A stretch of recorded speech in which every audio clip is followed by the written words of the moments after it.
예수님께서 메시아라고 하는 사실을 나타내기 위해서 예수님의 사역 현장은 놀라운 이적과 또 기적의 역사가 늘 반복되었습니다. 안진뱅이를 일으키시고 또 눈먼 자의 눈을 뜨게 하시고 또 각색 귀신을 쫓아내시고 또 심지어 죽은 자를 살리는 놀라운 역사를 우리 주님은 친히 일으키셨습니다. 그래서 이런 사실들을 구경하기 위해서 모인 사람들도 있었고 또 그런 은혜를 덧입기 위해서도 예수님의 그 사역 현장에 항상 수많은 무리들이 소위 구름 관중들이 항상 모이곤 했었습니다. 오늘 이 오병이어의 그 역사 현장에도 사도 요한이 얼마나 많은 사람들이 모였는지 오늘 본문 10절에 그 수를 좀 구체적으로 기록하고 있는 것을 보게 됩니다. 그곳에 모인 사람의 수가 5,000명쯤 되었더라라고 했어요. 그래서 유대인의 셈법에 의하면은 여자와 어린아이를 제외한 장정의 수였잖아요. 그래서 실제적으로 그곳에 모인 사람들의 수를 유추해 본다면은 그곳에서 3배에서 4배, 대략 15,000에서 2만 명 정도는 모이지 않았을까라고 하는 생각입니다. 근데 이렇게 많은 사람들이 모였을 때 항상 문제가 뭐냐면은 이렇게 많은 사람들이 어디서 자고 또 이렇게 많은 사람들을 무엇으로 그들을 먹일 수 있는 문제였단 말인가. 이것이 항상 큰 문제죠. 지난 7월 달이었나요? 우리나라에도 잼버리, 세계에 그런 대회가 있었는데 가장 큰 문제가 뭐였어요? 잠자리와 먹는 문제였어요. 그래서 항상 많은 사람들이 모인 곳의 가장 큰 문제는 그들을 어떻게 재울 것인가, 또 무엇으로 그들의 배를 채울 것인가, 이것이 항상 큰 문제 중에 하나예요. 그래서 오늘 예수님의 이 사역 현장에도 무려 2만 명이나 되는 이 어마무시한 많은 사람들이 모였는데 이 많은 사람들을 어떻게 먹을 것인가라고 하는 이 문제의 발단이 바로 오늘 본문의 시작이었던 거예요. 이 오병이의 기적을 마태, 마가, 누가복음의 각 저자들도 기록하고 있고 또 오늘 요한복음의 사도 요한도 역시 기록하고 있는데 마태, 마가, 누가가 기록하는 그 내용과 또 요한복음의 요한이 기록하는 이 내용이 조금 그 시각에 따라서 약간 좀 달라요. 그래서 이 공강복음의 저자들이 기록한 그 내용을 보면은 한 구절만 읽어드릴게요. 때가 저물어가며 제자들이 예수께 나와 여짜오되 이곳은 빈 들이요 날도 저물어가니 무리를 보내어 두루촌과 마을로 가서 무엇을 사 먹게 하옵소서. 그러니까 제자들이 먼저 예수님께 나와 간청을 하죠. 이 사람들이 지금 빈들에서 해가 저물어 가는데 그럼에도 불구하고 자기 집에 돌아갈 생각을 하지 않고 계속해서 그 예수님의 말씀을 듣고 그 사역 현장에 있었던 거예요. 그래서 제자들이 예수님께 요청하기를 지금 해도 저물어 가고 또 이 사람들이 시장하는데 좀 뭔가 해결해야 될 거 아니에요. 그래서 제자들의 해결 방법이 뭐였냐면 소위 각자 도생. 이들 각자가 자기 마을로 돌아가서 그 각긴 일을 해결하고 다시금 돌아오다.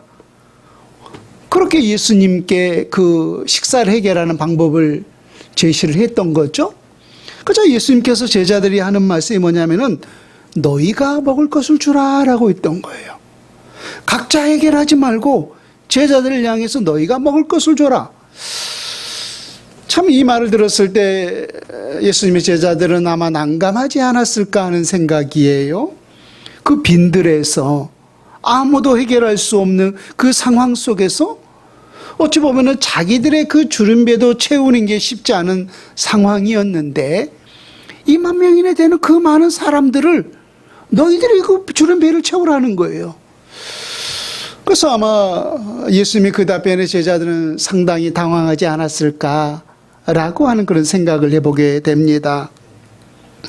이것이 마태, 마가, 누가가 전하는 내용이었다면은 요한복음의 사도 요한은 좀 더 사실적이고 또 구체적으로 그 내용을 이렇게 말씀을 하고 있어요.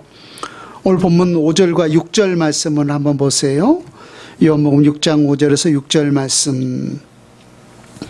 예수께서 눈을 들어 큰 무리가 자기에게로 오는 것을 보시고 빌립에게 이르시되 우리가 어디서 떡을 사서 이 사람들을 먹이겠느냐 하시니 이렇게 말씀하시면 친히 어떻게 하실지를 아시고 빌립을 시험하고자 하심이라. 지난 시간에 말씀을 드렸듯이 예수님께서 지금 이 요한복음 6장에 이르기까지 지금 4가지 표적을 일으키셨죠. 첫 번째는 물이 변하여 포도주가 되게 한 사건, 또 한 왕의 신하의 아들을 고쳐주신 사건, 또 38년 된 병자를 일으킨 사건, 그리고 오늘 떡 5개와 물고기 2마리로 5,000명을 먹이신 사건. 근데 이 모든 것을 사인 곧 표적이라고 했어요. 그래서 이 표적의 목적이 뭐라고 했어요? 이 모든 이적의 역사를 일으키는 그 표적의 목적은 바로 예수가 메시아 되심을 나타내는 하나의 사인이라고 했어요. 그런데 오늘 본문에서는 그것과 동시에 지금 이것을 통하여서 지금 제자들의 믿음을 강화시키기 위한 예수님의 또 다른 계획, 또 다른 목적이 하나 여기 숨어 있었다는 거예요. 그래서 오늘 예수님께서 이 오병이의 표적을 행하시기 전에 빌립에게 먼저 이렇게 물으셨어요. 빌립아, 우리가 어디서 떡을 사서 이 사람들을 먹이겠느냐라고 말입니다. 그리고 예수님께서 왜 빌립에게 이러한 질문을 했는지 또 그 이유를 이어서 6절에 이렇게 기록하고 있죠. 이렇게 말씀하심은 친히 어떻게 하실지를 아시고 빌립을 시험하고자 하심이라 라고 했어요. 그러니까 빌립에게 빌립아, 어디서 떡을 사서 이 사람을 먹이겠느냐? 그렇게 묻는 의도가 어디에 있었어요? 지금 예수님은 빌립을 시험하고자 하심이었다는 거예요. 빌립을 시험하고자. 다시 말하면은 이 5,000명을 먹이는 이 문제를 빌립은 어떻게 해결할 것인가? 그 해결 방법을 예수님은 빌립을 통하여서 소위 듣고 싶었던 거죠. 자, 오늘 빌립이 뭐라고 말했는지 7절을 보세요. 빌립이 대답하되 각 사람으로 조금씩 받게 할지라도 200데나리온의 떡이 부족하리이다. 자, 보세요. 아까 오늘 이 현장에 모인 사람들이 얼마라고 했어요? 사도 요한이 5,000명쯤 되었더라라고 했어요. 근데 실제적으로 여자와 어린아이를 제외한 숫자였기 때문에 그 모든 숫자를 다 포함한다면은 실제 대략 15,000에서 2만 명이 된다라고 했잖아요. 그래서 이 엄청난 사람들을 먹일 수 있는 그 배부르게가 아니라 그냥 어느 정도 그 시장기만 가실 수 있을 정도로 그렇게 작게 먹게 할지라도 지금 얼마의 돈이 필요하다는 거예요. 200데나리온이 돈이 필요하다는 거예요. 200데나리온. 그러니까 우리가 이 데나리온이라고 하는 것은 소위 화폐 단위인데요. 그러니까 하루 성인이 벌어서 벌 수 있는 그 하루 품삯, 하루 노임이 바로 한 데나리온으로 그렇게 알려져 있어요. 그래서 200데나리온이라고 하면은 220치 품삯이잖아요. 그래서 지금 이 어마어마한 돈이 있어야만이 그 현장에 모인 그 사람들을 풍족하게는 아니더라도 어느 정도 시장길을 달릴 수 있는 그런 돈이 지금 필요하다는 게 지금 빌립의 대답이었던 거죠. 근데 또 하나 우리가 생각해 본다면은 아까 그것이 있는 것이 지금 빈 들이라고 했어요. 광야. 아무도 지금 사람이 살지 않는 그런 곳이란 말입니다. 근데 지금 200데나리온, 그러한 돈이 설령 있다 할지라도 어디서 지금 떡을 사서 그 사람들을 먹일 수 있겠는가라고 하는 거예요. 설령 200데나리온 돈이 있다 할지라도 말입니다. 그래서 지금 빌립의 그 답을 우리가 지금 다시금 해석해서 예수님의 그 물음에 답을 한다면은, 빌립아, 어디서 떡을 사서 이 많은 사람들을 먹이겠느냐라고 했을 때 한마디로 빌립의 대답은 불가하다는 거였어요. 불가하다는 거. 그러니까 현실적으로 보면 이 사람들을 먹이기 위해서는 최소 200데나리온의 떡이 필요한데, 설령 그 200데나리온의 돈이 있다 할지라도 어디 가서 그 많은 음식을 구해서 이 사람들을 먹일 수가 있겠습니까? 이것은 불가능한 일입니다.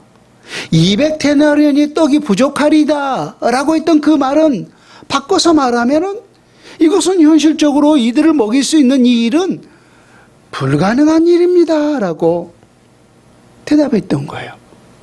이것이 바로 빌립의 대답이었던 거예요. 예를 우리가 어떠한 문제를 부딪혔을 때 가장 쉽게 해결할 수 있는 방법을 어떻게 찾느냐면은, 많은 사람들이 실제적으로 돈으로 해결할 수 있는 그 방법을 많이 찾아요. 그러니까 그 이유가 있죠. 왜? 오늘날 많은 사람들이 돈을 중요하게 생각하기 때문에 돈이 투여된다면은, 돈이 그것에 주어진다면은 해결할 수 있는 그 문제가 너무나도 많기 때문에요. 그래서 우리 모두가 많은 사람들이 어떤 문제에 봉착했을 때 그것을 해결할 수 있는 가장 손쉬운 방법이 돈이기 때문에 가장 습관적으로 먼저 생각하는 것이 바로 돈으로 환산해요. 돈으로 해결할 수 있는 방법을, 실제적으로 오늘 빌립도 그랬잖아요. 이것을 어떻게 해결하겠느냐라고 생각했을 때 200데나리온의 돈이 필요합니다 라고 말입니다. 그러나 우리가 좀 더 생각해 본다면은, 세상에는 돈으로 다 해결될 수 있을 것 같지만은 돈으로 또한 해결할 수 없는 문제가 너무나도 많다는 거예요. 일례로 우리가 가장 소중하게 생각하는 건강을 한번 생각해 보세요.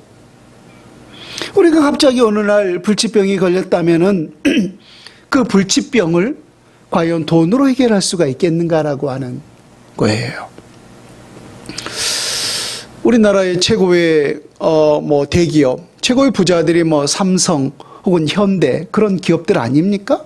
근데 그런 대기업의 회장들, 그 수장을 했던 사람들의 그 생명의 연수를 생각해 본다면은 제 기억에 보통 사람들의 평균치에 미치지를 못했던 거예요.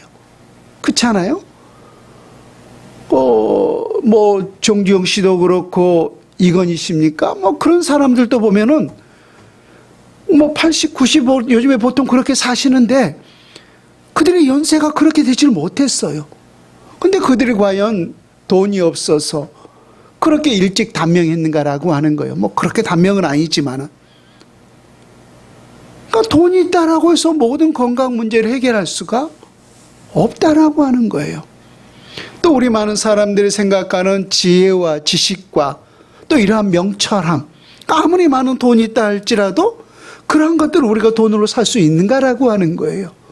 또 우리 모든 믿음의 백성들이 가장 소중히 생각하는 우리 신앙 문제도 마찬가지잖아요. 내가 아무리 많은 돈이 있다 한들 그것을 돈으로 그 믿음을 살 수 있는 것인가라고 하는 거예요. 아니올시다죠. 그래서 많은 사람들이 어떠한 문제에 부딪혔을 때 습관적으로 가장 쉽게 해결하려고 하는 것이 바로 돈으로 대입하려고 하는데, 그러나 이 세상에는 돈으로 해결할 수 없는 문제가 너무나도 많다라고 하는 거예요. 오늘 본문의 빌립도 방금 말했지만 이 5,000명을 먹일 수 있는 그 문제를 습관적으로 빌립은 돈으로 환산했어요. 돈으로 대입했어요. 200데나리온의 돈이 필요하리이다 라고 말입니다. 그렇다면 예수님은 이것이 불가능한 문제라고 하는 사실을 빌립도 말했듯이 분명히 현실적으로 그들을 먹일 수 있는 이 문제는 불가능하다고 하는 사실을 예수님은 누구보다 잘 알고 계셨어요. 그렇다면 예수님은 왜 그런 사실들을 누구보다 잘 아셨음에도 불구하고 빌립에게 어디서 떡을 사서 이 사람들을 먹이겠느냐 라고 이러한 질문을 한 의도가 도대체 어디에 있었는가라고 하는 거예요. 여러분 성경을 한 군데 한번 찾아볼까요? 요한복음 14장으로 한번 가보세요. 요한복음 14장 6절에서 9절 말씀. 여러분 예수님께서 어디서 떡을 사서 이 사람들을 먹이겠느냐 라고 하는 이 질문을 누구에게 했다라고 있어요? 빌립에게 했다라고 있잖아요. 근데 그 빌립이 어떠한 약점이 있는 사람인지 제가 아까 말했잖아요. 예수님께서 이 오병이의 표적을 기록한 또 하나의 목적이 오늘 본문에 숨겨져 있다라고 있는데 그것은 바로 제자들의 그 믿음을 강화시키기 위한 목적이라고 있잖아요. 그래서 예수님께서 이 빌립에 어떠한 약점이 있는지를 요한복음 14장 6절을 보면 알게 돼요. 요한복음 14장 6절부터 볼까요? 예수께서 이르시되 내가 곧 길이요 진리요 생명이니 나로 말미암지 않고는 아버지께로 올 자가 없느니라. 너희가 나를 알았더라면 내 아버지도 알았으리로다. 이제부터는 너희가 그를 알았고 또 보았느니라. 빌립이 이르되 주의 아버지를 우리에게 보여주옵소서. 그리하면 족하겠나이다. 예수께서 이르시되 빌립아 내가 이렇게 오래 너희와 함께 있을 때 내가 나를 보지 못하느냐? 나를 본 자는 아버지를 보았거늘 어찌하여 아버지를 보이라 하느냐. 예수님께서 계속해서 지금 강조하는 내용이 뭐예요? 아버지와 나는 하나라고 하는 사실을 말씀하고 계셨잖아요. 그래서 나를 안 자는 아버지를 알았고 나를 본 자는 아버지를 보았거늘이라고 있어요. 그래서 우리가 하나님을 보고 싶다면 실제 누구를 보면 하나님을 본 거예요? 예수님을 보면 하나님을 본 거예요? 지금 예수님께서 계속 그 내용을 제자들에게 지금 강조하고 있었단 말입니다. 근데 오늘 빌립이 뜬금없이 무슨 말을 해요? 주여 아버지를 우리에게 보여주옵소서. 그리하면 족하겠나이다. 아니 예수님이 계속해서 하는 말이 뭐예요? 나를 본 자는 아버지를 보았고 나를 안 자는 아버지를 알았고 나니까 난데없이 뒷북치고 있는 거예요. 주님 아버지를 보여주옵소서. 그리하면 족하겠나이다 라고 말입니다. 그러니까 지금 이 빌립의 약점이 뭐예요? 우리가 들어도 듣지 못하고 보아도 보지 못한 자를 우리가 영적 소경이라고 말하는데 예수님이 그렇게 이 영적인 말씀들을 했음에도 불구하고 그 하나님의 말씀의 깊이를 깨닫지 못한 자가 바로 빌립이었던 거예요. 빌립. 근데 빌립의 약점이 그러니까 영적으로 매우 둔감한 자였다라고 하는 사실을 알 수가 있어요. 그래서 오늘 그러한 빌립의 약점을 깨우치기 위하여서 오늘 예수님께서 하시는 질문이 바로 그거였던 거예요. 빌립에게. 이 많은 사람들을 어디서 떡을 사서 먹이겠느냐. 여러분 보세요. 이제까지 예수님께서 빌립을 대동하면서 지금 어떤 역사들을 보여주셨어요. 요한복음에 기록된 내용만 우리가 사복음서 보면 더 많은 내용이 기록되어 있지만은 최소한 3개를 보았잖아요. 물이 변하여 포도주가 되게 한 사건,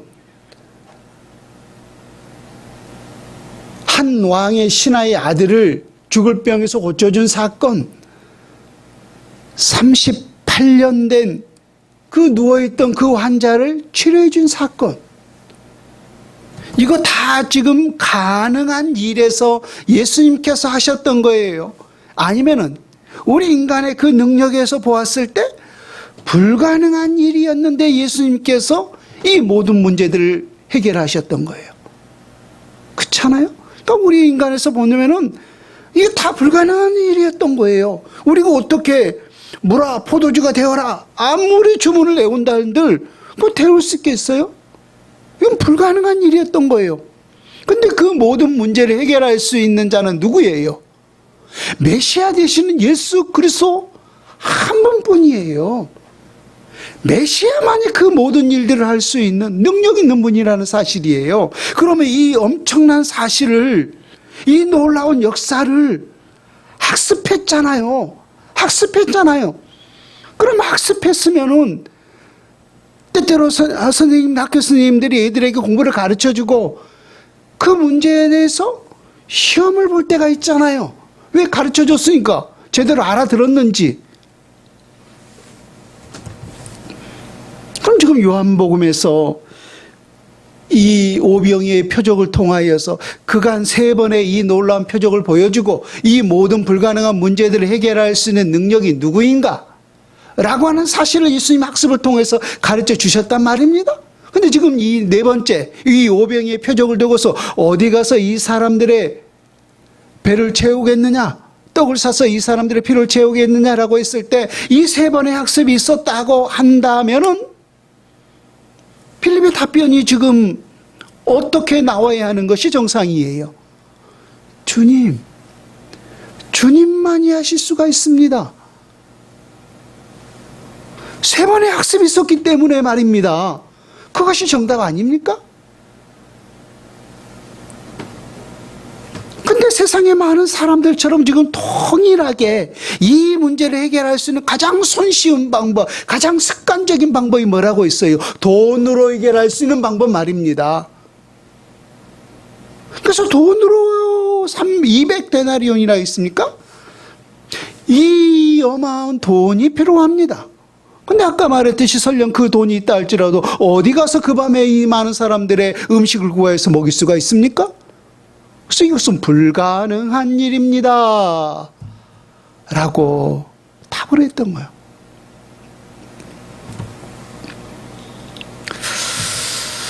그런가 하면은 여러분 또 한 사람, 오늘 안드레를 통하여서 이 불가능한 이 문제를 해결할 수 있는 참된 방법이 무엇인지 그 안드레를 통해서 또한 우리에게 제시해주고 있는 것을 보게 돼요. 여러분 6장 8절과 9절 말씀을 보세요. 제자 중 하나 곧 시몬 베드로 형제 안드레가 예수께 여짜오되 여기 한 아이가 있어 보리떡 5개와 물고기 2마리를 가지고 있나이다. 그러나 그것이 이 많은 사람에게 얼마나 되겠사옵나이까. 지금 시몬 베드로의 형제 안드레가 물고기 2마리와 보리떡 5개를 예수님께 내면서 이 작은 이것이 이 많은 사람들에게 얼마나 되겠사옵나이까? 얼마나 이것을 통하여서 이들을 먹일 수가 있겠습니까? 라고 했던 거예요. 그래서 이 말에 우리가 어감을 우리나라 어감상 그대로 생각해 본다면 이 안드레 역시 굉장히 빌립과 마찬가지로 부정적인 시각으로 좀 비춰지는 것이 사실이에요. 그러나 우리가 좀 더 곰곰이 생각해보고 그 문맥을 우리가 생각해 본다면은 안드레는 부정적인 시각이 아니라 오히려 예수님이 해결할 수 있는 분이라고 하는 그 긍정적인 시각을 가지고 예수님께 나왔다는 사실을 알 수가 있어요. 그럼 무엇 때문에 그런 생각을 우리가 가질 수 있는가라고 한다면은 보세요. 어느 작은 작은 어린아이가 보리떡 5개와 물고기 2마리를 지금 예수님께 가져왔어요. 그래서 이 보리떡 5개와 물고기 2마리라고 하는 것은 이 작은 한 어린아이가 가져왔듯이 이것은 성인이 먹고 배부를 수 있는 그 양이 아니에요. 그 작은 어린아이가 자기 배를 채울 수 있는 그 양이 바로 보리떡 5개와 물고기 2마리예요. 그래서 만약에 이 작은 거 우리 생각 이게 누구 코에 붙입니까? 라고 말하자면 너무 작은 거. 이거 이거 누구 입에 풀칠합니까? 이거 누구 코에 붙입니까? 그렇게 생각할 때가 있잖아요. 말할 때가. 만약에 그러한 생각에 이 안드레가 그쳤다면은 이 작은 어린아이가 가져온 그 음식을 과연 예수님께 드릴 수 있었겠는가라고 하는 거예요. 이거 누구 코에 붙입니까? 라고 생각했었더라면은. 그래서 이 작은 것이 이 많은 사람들에게 얼마나 되겠사옵나이까? 라고 했던 것은 자기가 드린 그 작은 양을 지금 현실적으로 지금 말씀했던 거예요. 현실적으로. 그러니까 우리가 때때로 그러잖아요. 뭐 예를 들어 내가 교회에서 1억의 헌금을 모집하는데 예를 들어서 내가 10만 원을 가져왔단 말이에요. 이거 이렇게 많이 모집을 하는데 이건 얼마나 되겠습니까? 이것은 자신의 그 현실을 말하고 있는 거잖아요. 현실을. 그래서 이건 부정적인 시각이 아니라 지금 이 작은 양 보리떡 5개와 물고기 2마리로 이 5,000명을 먹일 수 있는 것은 현실적으로 너무나 작은 것임을 직시하고 있었던 거예요. 직시하고 있었던 거. 그럼에도 불구하고 그것을 지금 예수님께 가져온 이유가 뭐예요? 안드레는 학습의 효과가 있었던 거예요. 어떠한 효과?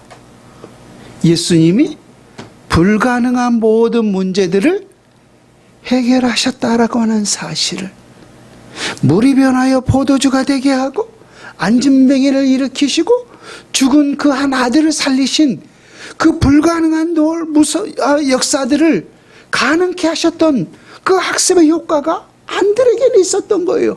그러니까 분명히 빌립도 그 똑같은 일들을 경험하고 안드레도 똑같은 일들을 경험했지만은 빌립은 예수님의 그 놀라운 역사를 보고도 현실적으로 이것은 불가능한 일입니다 라고 답을 했지만은 안드레는 역시 그 물고기 2마리와 보리떡 5개가 이것은 현실적으로 불가능한 문제지만은 그럼에도 예수 안에서 그 모든 일들이 이루어졌을 때 가능케 하셨던 역사를 보았기 때문에 그 작은 것을 우리 주님께 가져왔던 거예요. 그러니까 모든 불가능한 문제라 할지라도 예수 안에서 그 모든 것들이 가능케 되었다라고 하는 사실을 그 학습의 효과를 통해서 안드레는 있었기 때문에 이것이 얼마나 되겠사옵나이까 라고 했지만은 그럼에도 그것을 우리 주님께 드릴 수가 있었다는 거예요. 이것이 여러분 오병이의 놀라운 믿음의 역사인 줄로 믿습니다. 여러분 우리 성경 한 군데를 또 찾아볼까요? 열왕기상 17장입니다. 열왕기상 17장 10절 말씀을 같이 봅니다. 구약 성경 545페이지인데요. 여기 보면은 우리가 잘 알고 있는 엘리사 선지자죠. 엘리사 선지자와 이 사르밧 과부에 대한 이야기가 나오고 있어요. 이 내용을 보면은 약간 이 오병이의 좀 이 복사판 같습니다. 열왕기상 17장 10절부터 제가 읽습니다. 그가 일어나 사르밧으로 가서 성문에 이를 때에 한 과부가 그곳에서 나뭇가지를 줍는지라. 이에 불러 이르되 청하건대 그릇에 물을 조금 가져다가 내가 마시게 하라. 그가 가지러 갈 때 엘리야가 그를 불러 이르되 청하건대 내 손에 떡 한 조각을 내게로 가져오라. 그가 이르되 당신 하나님 여호와께서 살아계심을 두고 맹세하노니 나는 떡이 없고 다만 통에 가루 한 움큼과 병에 기름 조금뿐이라.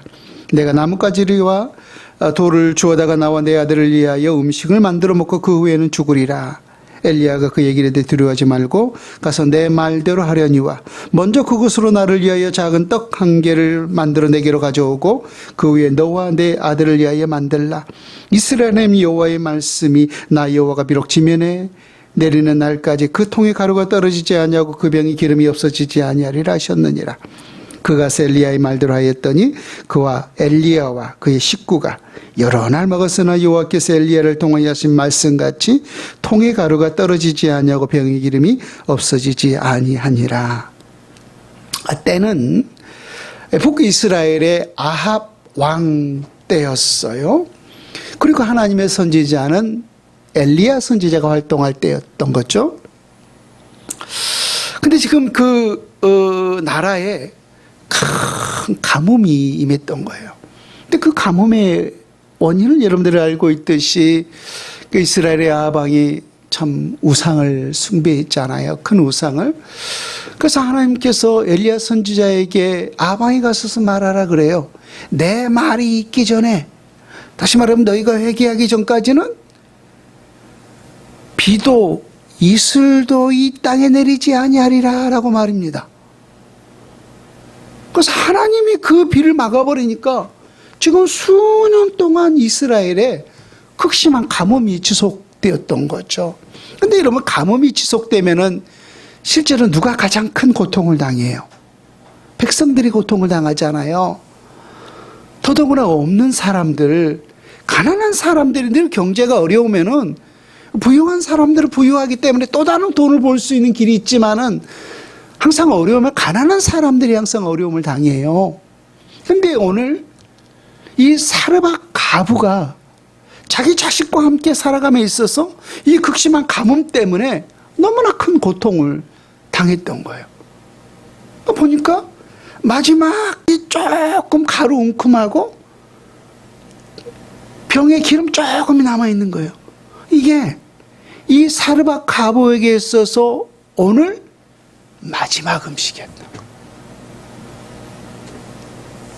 그래서 이 마지막 음식을 자기 아들과 함께 떡을 만들어서 구워 먹고 죽으려고, 그래서 지금 나뭇가지를 하고 있었던 거예요.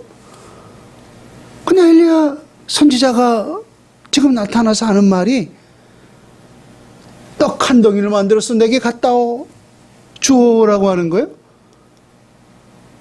우리가 그럴 때 말을 하죠. 벼룩에 아 진짜 벼룩에 간을 빼먹지. 이 떡이 어떤 떡이에요? 이 사르밧 과부에게 있어서는 자식과 함께 마지막 그 만찬을 먹고 죽을 수 있는 마지막 떡이었던 거예요. 마지막 떡. 근데 그 마지막 떡을 엘리야 선지자가 먹겠다는 거예요. 근데 그 말에 순종하여서 이 사르밧 가부가 떡을 내서 엘리야 선지자를 드렸어요. 그랬더니 그 통에 가루가 떨어지지 아니었고 그 병에 기름이 마르지 아니했다는 거예요. 여러분, 이것이 바로 놀라운 오병이의 역사인 줄로 믿습니다. 만약에 그것이 정말로 마지막 떡이었기 때문에 마지막 그 떡을 사르밧 과부가 먹었다면은 그 떡은 어떤 떡이에요? 마지막 떡이 될 수밖에 없었던 거예요. 근데 그 마지막 떡이지만은 그 마지막 떡을 엘리야 선지자에게 드렸을 때는 마르지 않는 이 오병이의 떡이 되었는 줄로 믿습니다. 여러분, 우리가 하나님 앞에 때로 헌금을 드릴 때도 그런 생각이 있어요. 그래서 우리가 뭐 작은 물질의 어떤 크고 작은 것을 생각해 본다면은 작은 물질을 드릴 때는 왠지 조금 부끄러운 그런 생각이 들고, 때로는 조금 큰 물질이었을 때는 뭔가 조금 뭐 알아줬으면 좋겠다, 조금 뭐 드러내고 자랑스럽게 생각하는 그런 마음들이 솔직히 우리에게 있어요. 근데 여러분, 마가복음 12장에 보면 과부의 두 렙돈 이야기가 나오고 있어요. 우리 예수님께서 이 성전에 딱 앉으셔서, 성전에 이 헌금 앞에 딱 이렇게 앉으셔서 누가 어떻게 얼마를 내는지 딱 살펴보셨어요. 이건 성경에 대한 이야기예요. 그래서 부자들은 그 자기 소유에 대해서 많이 내는데, 한 가난한 과부는 작은 두 렙돈, 그러니까 오늘날로 말하면 뭐 100원짜리 500원짜리 그런 작은 동전이겠죠. 그러니까 한 고들 한 틀을 그 성전함에 땡그랑 넣는 거예요. 그러니까 양으로 본다면은, 그 가치로 본다면 지금 누가 더 많이 넣었던 거예요? 부자가 당연히 많이 넣었겠죠. 근데 우리 주님은 그 두 모습을 보고서 제자들에게 하시는 말씀이, 이 부자가 아니라 이 가난한 과부가 더 많이 드렸다라고 했어요. 왜? 이 부자는 자기가 있는 그 소유 중에서 일부를 드렸지만은, 이 가난한 과부는 그 두 렙돈이 자기 생활비 전부였기 때문에. 이게 무슨 말이냐면은, 여러분 1,000,000원이 돈을 생각해 봐요. 1,000,000원의 돈을. 근데 이 1,000,000원, 이 화폐 돈은 1,000,000원이라고 돈은 모든 사람에게 다 같은 1,000,000원이에요. 내가 보았을 때도 1,000,000원이고, 권사님이 보았을 때도 1,000,000원이고, 집사님이 보았을 때도 똑같은 1,000,000원이에요. 그런데 이 1,000,000원의 실제적인 가치는 내 생활의 수준에 따라서 다를 수가 있다는 거예요. 만약에 권사님이 지금 100억의 자산가라고 생각해 봐요. 왜 갑자기 속으로 아멘 하세요? 은큼하긴. 100억의 자산가라고 생각해 봐요.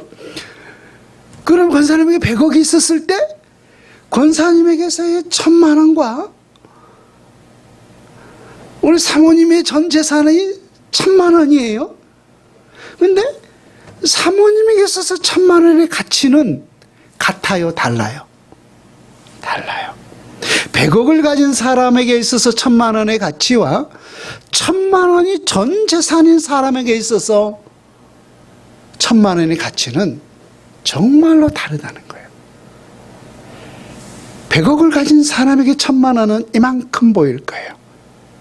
근데 1,000,000원의 전 재산인 사람은 그게 다로 보이는 거예요. 예수님은 지금 그 말씀을 하고 계셨던 거예요.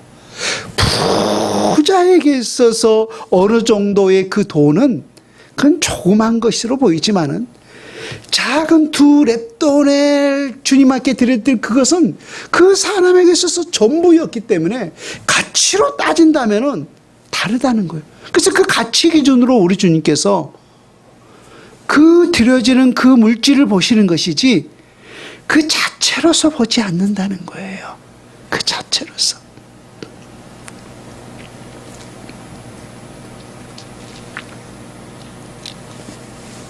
그러니까 지금 보세요. 그 작은 거, 떡 5개와 물고기 2마리, 그 가치로 따진다면, 현실적인 가치로 따진다면은 이건 누가 배부를 수 있는 거예요? 먹고. 성인도 아니고 작은 한 어린아이의 배를 채울 수 있는 그 양에 불과한다는 거예요. 양에 불과. 그러니까 그 작은 가치였지만은 그럼에도 불구하고 그 모든 것들을 주님께 드렸을 때 그것을 해결할 수 있는 궁극적인 답은 누구에게 있었던 거예요? 예수 그리스도에게 있었던 거예요. 그러니까 여러분들이 혹여라도 하나님 앞에 드림에 있어서 저는 그런 가치로 정말로 드렸으면 좋겠습니다. 내가 드린 이것이, 이 작은 것이 현실적으로 보면 무슨 의미가 있겠습니까? 라고 하는 그런 생각이 있을지는 모르겠지만은, 그러나 내가 할 수 있는 최선을 다해서 작은 것이지만은 그것이 우리 하나님 앞에 진정으로 믿음으로 드려졌을 때 하나님은 그것을 통하여서 어떤 역사를 일으키신다는 거예요. 놀라운 오병이어의 역사를 일으키신다는 거예요. 다시금 말하지만은 똑같은 그런 학습의 효과가 오늘 빌립에게 있었고 또 안드레에게도 있었지만은 어떤 자는 그 똑같은 현장에 있었으면서도 불구하고 그 문제를 부딪혔을 때 그것을 해결할 방법을 어떻게 찾는 거예요? 현실적으로, 돈으로. 그러나 어떤 사람은 그 모든 문제를 믿음으로 예수 그리스도 안에서 해결하려고 하는 그 해결 방법을 찾고 있다는 사실을 알 수가 있습니다. 세상의 모든 사람들은 가장 쉽게 해결할 수 있는 방법이 돈이기 때문에 돈으로 해결하려는 그 방법을 찾지만은 우리 모든 믿음의 사람들에게 있어서 항상 모든 해답은 우리 주 예수 그리스도께 있는 줄로 믿습니다. 그래서 사랑과에 얽혀져 있는 모든 문제들, 또 내 가정과 자녀에 얽혀져 있는 모든 문제들, 때로 내 사업에 얽혀져 있는 모든 문제들, 우리는 늘 문제투성인 그 세상의 삶 속에 살고 있잖아요. 그래서 그 모든 문제들을 해결할 때 우리가 습관적으로 세상적으로 생각하지 말고 그 모든 문제를 주 예수 앞에 가져와서 오병이의 역사를 일으키는 그 예수님 안에서 해결할 수 있는 그런 은혜가 우리 모두에게 있기를 주 예수님의 이름으로 축원을 드립니다. 아멘.